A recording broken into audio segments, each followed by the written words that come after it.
Hi, I'm Andy Jones, and I'm here talking to you today about collecting and evidencing social benefits from your research. So this is work that I did while I was employed at University of Exeter as a HASS Impact Fellow. So that is HASS standing for Humanities, Arts and Social Sciences disciplines. So HASS makes up one of the three faculties in University of Exeter at the time when I'm recording this. And yeah, it was my role to consider how to support academics best to commercialize their research and to generate impact. And impact being like essentially the equivalent of some kind of social benefit or something like that from research which is done. So I'm putting this on my own website, Stakeholder Strategy, because I'm hoping that it will give a platform for people to be able to access this work beyond my employment at University of Exeter, and also that it will help people to access something that they might not have available to them at the time of watching this. It's also for people who are not necessarily employees of University of Exeter, but maybe employees of other universities thinking about how to do or how to generate and collect their own social benefits from their research, or potentially even organizations themselves who are working with academics to understand the role of social benefits in research and why they're important for academics. So the aims of this discussion is I'll first give a bit of a background about me, who I am, what I've done, and then talk a bit more about the broader context of measuring social goods and values in universities, like recent changes in the last decade or so, and how that's impacted how research is done. And then talk about some of the advantages and disadvantages of measuring social goods from your research.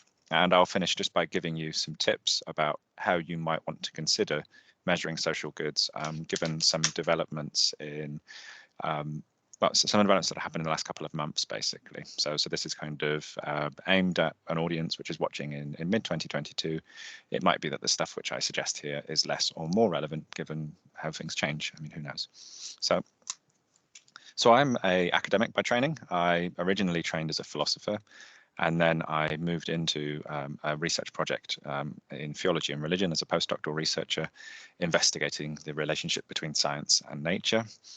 During that time, I got involved in projects in kind of working with the nuclear industry to consider a project on the ethics of nuclear innovation, and also working on a project with farmers looking at the impact of fungicides on farming. So I kind of frame myself as someone with a background in philosophy or a philosopher who is engaged in big practical ethical problems.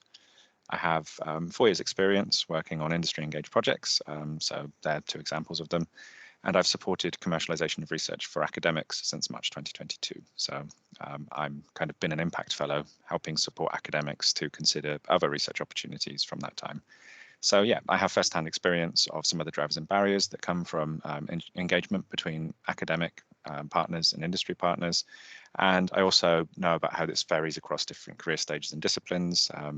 On my website, you can see that I have some reports available for this if you look in the reports section of my website. So it's worth having a look there if you're interested in that.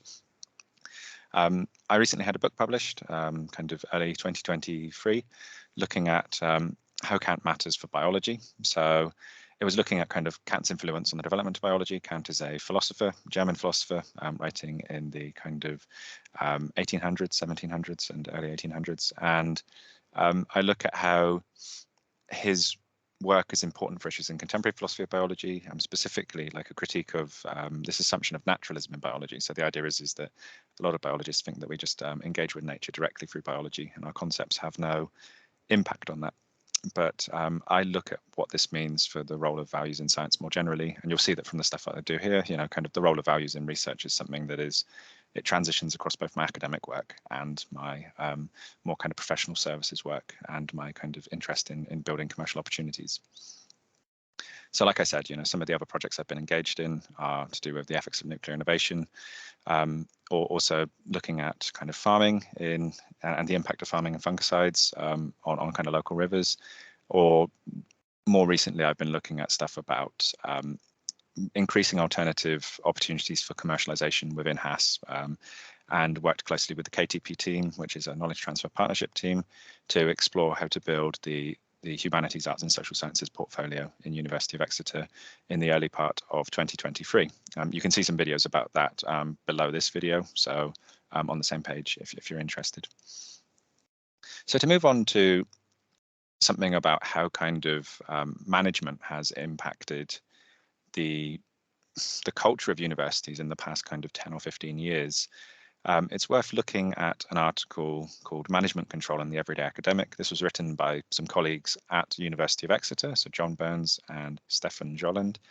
And it talks about how the kind of the process of increased management in universities has had some unintended consequences for how academics are kind of treated and consider themselves in terms of the work they do. So they've become kind of what I've put in bold here. It's objectified, quantified, commodified, decontextualized, and dehumanized through this experience of like increased management of their activities. So although we're talking about the process of evidencing and collecting social goods from research, it's also worth keeping in mind that this is in the context of a broader culture that has had both positive and negative consequences for academics working in these fields. So it's just worth keeping that in mind, and it has led to a very different identity of what it is to be an academic than say what it was 10 or 15 years ago, where academics had in general greater level of autonomy and more trust from the institutions that have employed them, and this has led to some kind of unintended consequences of what it's like to be an academic at the moment. And this isn't to kind of to be entirely negative about what it is to be an academic, but we are in a context when recording this that there's a lot of strikes happening, there's a lot of precarious work, there's a lot of things that need to be resolved for academics to feel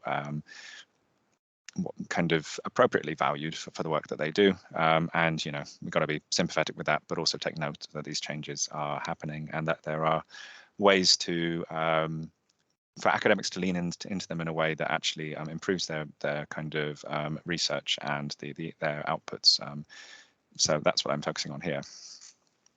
So it's important to note that we have to kind of balance values between well, the different values that universities are working with and how they can be like measured and evidenced differently. So increasingly, a primary value for research within university contexts is income generation and commercialization. So we're at a time where universities are seeking new avenues to make greater profits. But one offshoot of that is that less value is often placed on the social goods that arise from research in the kind of calculative aspect of the university. So we find that universities have very strong commitments to social values, but they're just not very well evidenced some of the time. And this can be disproportionately true for disciplines in humanities, arts and social sciences, as I'll come on to talk about. So one area which social benefits are central for is the Research Excellence Framework, or REF as it's called, and that is a process by which academic research is measured against other research in the country in terms of its impact, and that impact can mean a range of things. But what we find is that those case studies which are selected and developed only ever represent a small proportion of the research which is actually done in universities.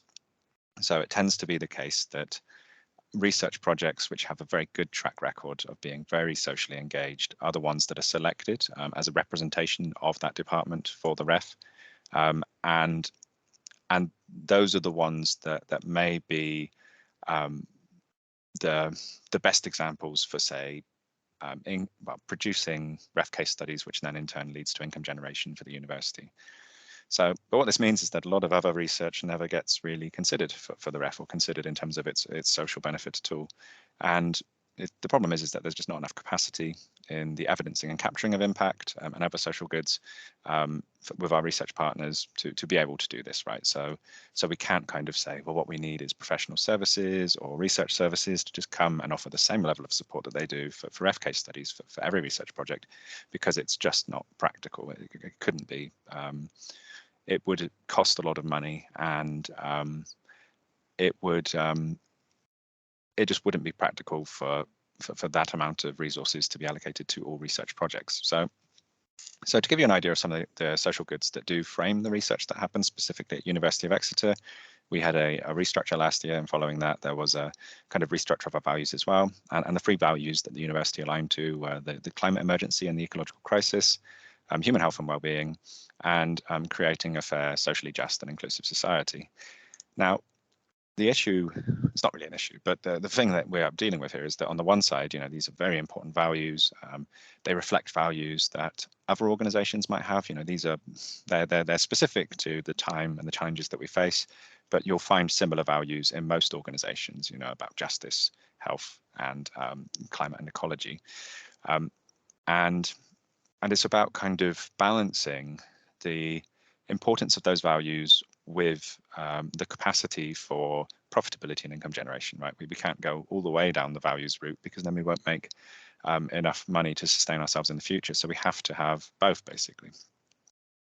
So when we're talking about the advantages of evidencing social goods against the disadvantages, some of the advantages is that you're going to develop research that's more aligned to real world applications. So that sense of actually building a project which is taking into account your stakeholders or your kind of publics or something like that, taking into account views which are beyond academia might mean that your research just naturally tailors itself towards issues which go beyond the kind of boundaries of your academic research, merely considered as academic research. It demonstrates the wider values of your research, and yourself to your colleagues and your stakeholders. So it kind of makes you and the things that you're working on seem more applicable beyond academia, and gives you that opportunity to arise to possibilities that come out of evidencing the social goods. So it might be that once you start talking to people about what the social goods of your research are, that they create new opportunities for collaborations and new directions of research that you wouldn't have otherwise had. I think also it's a good opportunity for knowledge exchange. So by considering the people who your research benefits in a way that kind of encourages you to ask them how your research benefits them, you're drilling down into the impact of your relationships and your work in a very different way. Yeah, you're actually asking people specifically what it is about your research that makes a difference to them, and that is a very different experience than a lot of academics have when they're talking about their research in a purely academic context. It's kind of turning yourself into someone who's looking at your research as something that has, on the one side, this very intrinsic value because you're doing something which means a lot to you and interests you, and it's probably part of the reason why you've joined academia. But on the other side, it's giving you an opportunity to see how your research is having a real life kind of impact on kind of issues which might be well beyond what you had intended them to be.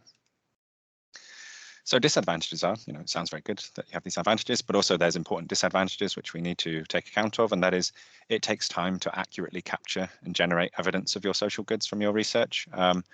It requires planning for kind of when you're going to capture data, collect evidence, and when those milestones are going to be through the project, when you're going to have those comparisons. It might be that you think that your project has had quite a significant difference in your area of study or to other communities, but then the evidence that you generate might not be sufficient to support the claims that you make. So there's that sense that in capturing your impact and capturing evidence and data, that the data just might not say what you want it to say. And also, like working with stakeholders and working with people from different fields, it comes with acknowledging that there might be different work practices, there might be different skills, there might be different processes, and it can sometimes be difficult to navigate those differences, which may not exist when you're working with, say, colleagues in similar disciplines in other universities, but also maybe even in interdisciplinary projects where there might be some differences, but they might not be as stark as the differences between working with industry. But it comes back to this point that there is a gap in evidencing capturing kind of the data from social goods and evidencing them in research.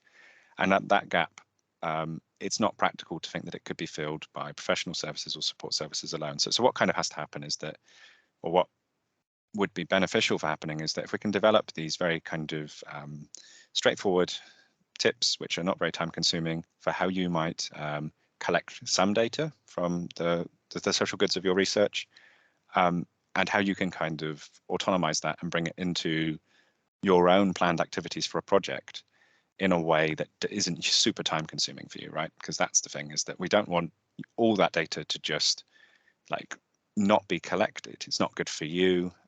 It's not good for the institutions that you work for. It's not good for your stakeholders. But at the moment, there is, this significant gap between those projects that are offered support and research services and projects that are not. And projects that are not, we tend to just not understand or have any access to the data that's happening. And of course, it's not only on academics to do this, but it might be helpful for academics to start thinking, or academics and organizations which academics are working for, to start thinking about how they could take little steps to do it themselves, so that when they start talking to non-academic stakeholders, they can just frame their research in a way that is a bit more communicable. It's something that is using the same language as those non-academic partners use, but we'll come on to that in a minute. So yes, the social goods that are captured and evidenced are less they're less effectively captured for smaller projects. So projects with small to medium enterprises and projects with charities. I mean, this is just in general, broad brush. I mean, there's kind of exceptions, obviously. And I think that certain disciplines tend to work with smaller industry partners, specifically humanities, arts and social sciences, which in turn obviously are less supported by professional services because they're smaller organizations. So I think that the intuitive idea, it's not something that is easy to prove, but I think that if you take the projects which are not supported in combination, they are greater than the social goods generated from those projects are greater than the projects that are supported. And this is just simple maths. If 80% of projects are not supported and 20% are, then I would imagine that the social goods which are not being collected from those 80% of projects are kind of significantly larger than the social goods from the 20%, even though those 20% might be larger projects, right? So, I'm not making a claim of knowledge here. I'm not saying that it's definitely true, but I'm just saying it's an intuitive thing that we are missing the majority of the social goods of our research through the way that we capture evidence. So when we're talking about measuring social goods, it's true that sometimes, research generated from social goods also generates income. So the REF case studies, for instance, once they've been assessed and once you've done very well in the REF, you then get a financial reward from the REF process, which generates profit for your university. But that's a long-term thing. In the short term, there's not any, the incentive behind the work that you're doing is not necessarily that you're going to be selected for a REF case study. And also when you're working with like public sector organizations and charities to develop new products and efficiencies, you could do something like a KTP, for instance, which is something that I've worked on in the past. It's something that I have a video on this page. And it's a kind of subsidized opportunity to introduce innovation into an organization. So, and also that can generate a lot of social goods on the side, but it's important to emphasize that those opportunities currently are focused more on the profitability for the business partner rather than the generation of social goods. But that is kind of slowly changing for various reasons. So yeah, so we have kind of projects which are motivated by income generation and those that are motivated less by income generation, but also generate income. And it's also important to note that sometimes, research doesn't generate any income. So for instance, projects that generate social goods but won't be selected for REF case studies, like say you've got a project with a very small charity in your local kind of community. It might be that you do that project and you kind of give your expertise as part of a kind of goodwill gesture rather than as something that is ever going to be selected for something that generates profit. It's these kind of projects that I'm interested in, I guess, and it's these kind of projects that I think that we could do more to kind of bring them into the university criteria. So yeah, so there's that sense that, capturing and evidencing social goods from research, it's a difficult process, and researchers are, kind of by their general nature, time poor. They sometimes lack know-how to do this. they can be less interested in these kinds of activities. Often researchers are in projects that, or in disciplines that they could have gone somewhere else and made a lot more money. Think about engineers, think about lawyers, think about, well, yeah, I mean, the list goes on and on, but there are certain disciplines which are associated with, there's a certain level of profitability that people could have, but they felt that they wanted to go to university and study like more kind of intrinsic values of the kind of nuts and bolts of the disciplines that they work on, because they saw that as more important, and that can kind of lead to less interest in these kind of commercialization activities. And also, within university, this idea of commodifying external partners often feels disingenuous for academics. So when we're talking about the kind of well, the costs and benefits of relationships on both sides, I think that academics tend to view their partners in a bit more of a kind of organic way. And that's not to say that that's not true of other kind of organizations as well, but it feels like in talking about capturing evidence, we are commodifying those external partners in a way that feels against the core values of why we might be involved in that research. But if your project is selected for one of these REF case studies, someone's likely to be allocated to you to help evidence your pathways to change, demonstrate your impact, and write impact statements. So you do have the sense that that work would be being done for you if you were selected for a case study. And this kind of video, this training, is more about giving some tips to the people who, or to the projects which may not be selected for a REF case study, but still that you don't lose all of that data that you would get for evidencing your social goods.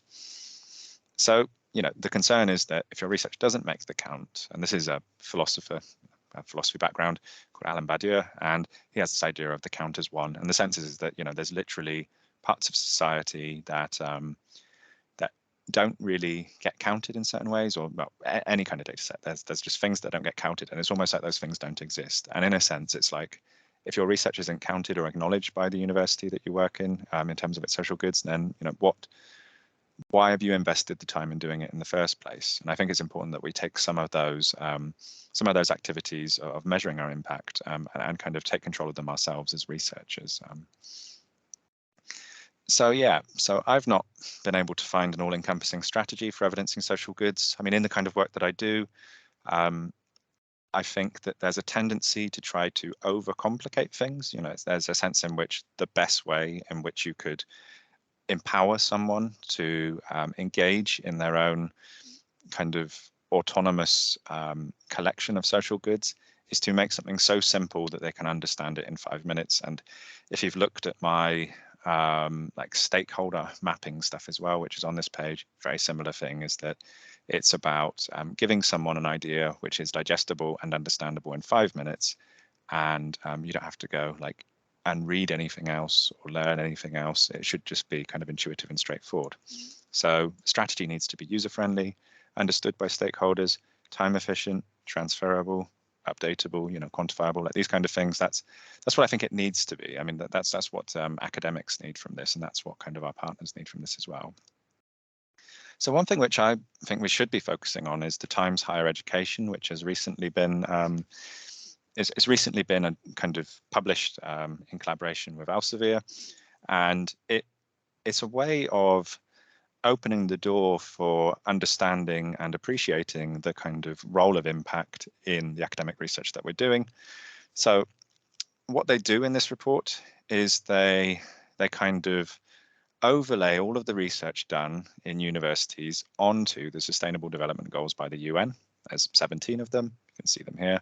But the idea is that universities are working in these areas, and this is a good way for the research that we're doing to be put in terms that other businesses might also be using. So one of the benefits I see with this kind of impact ranking is that it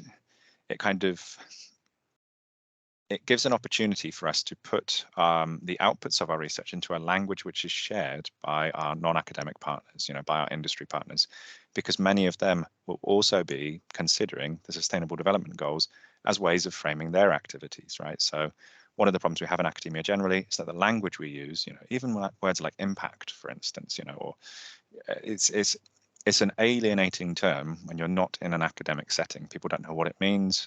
It's a buzzword, right? Co-production, interdisciplinarity, all these things are used a lot in academia, but they're not used so much with our industry partners.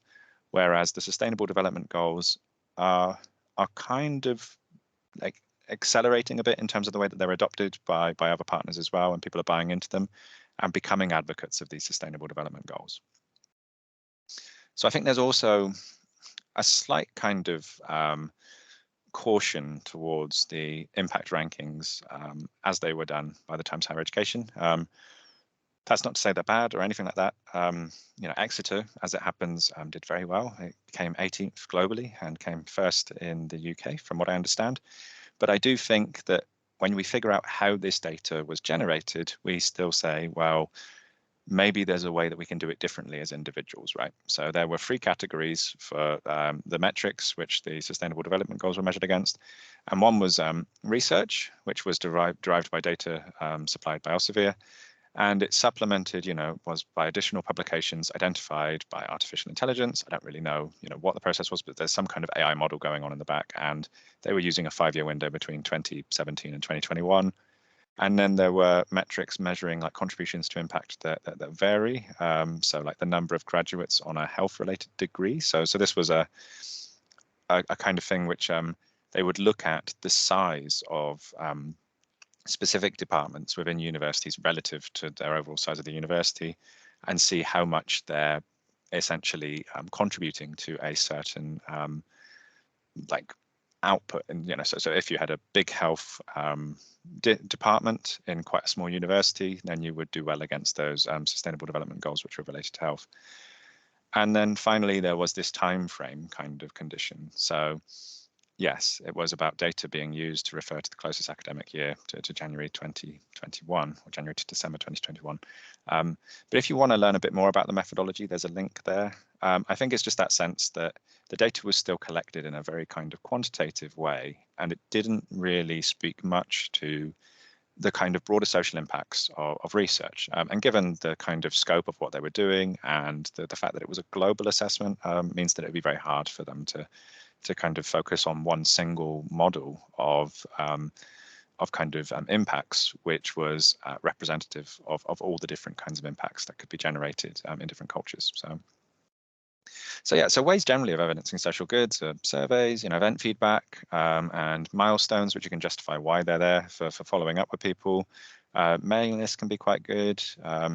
Emails are coming back as a thing that is really kind of beneficial in a way that, I thought that emails were probably not necessarily on their way out, but that sense that I think people tend to take more notice of emails from my experience than they do of mailing lists now. And also like awards, independent reviews, media coverage, social media groups, they can be helpful sometimes depending on the nature of the project, and using online statistics, and kind of testimonials and correspondence as well. These are all ways of evidencing social goods. The ways that are used in impact case studies as well. They come with certain kind of benefits to collecting certain ways of certain types of information, but also there can be drawbacks in terms of like retention of individuals or kind of just engagement of participants. So it's worth trying to find the kind of ways of evidencing social impacts that are most suited to your own project. But I understand that it can be kind of tricky, and I'm not saying do all of these. It might just be about focusing on the ones that are most relevant to your project. And then, the benefits of evidencing your social goods is that it increases awareness of your research outputs regardless of REF. So you'll be engaging with non-academic partners regardless of whether you're selected for a REF case study or not. And it would be easier to explain the significance of your research beyond kind of its academic boundaries. And it allows you as an individual to build relationships with publics and stakeholders. So I know that this can be quite polarizing for certain academics because you might not want to be in a situation where you're talking to your stakeholders all the time. You might just want to get on with your research. But I do think that one of the benefits of what I'm proposing is that it puts you in the kind of driving seat of being aware of your own kind of engagement in a way that can be not as immediately possible if you're, say, even selected for a REF case study where someone else collects all this and kind of finds out all the interesting information about what's been happening with your project, and you're not kind of central to that. And yeah, it allows you to be kind of conscientious of the benefits that might create new opportunities for you. And yeah, and sometimes these social goods also save money for your stakeholders, and they lead to further opportunities for research collaborations, and yeah, can just in general broaden your future opportunities.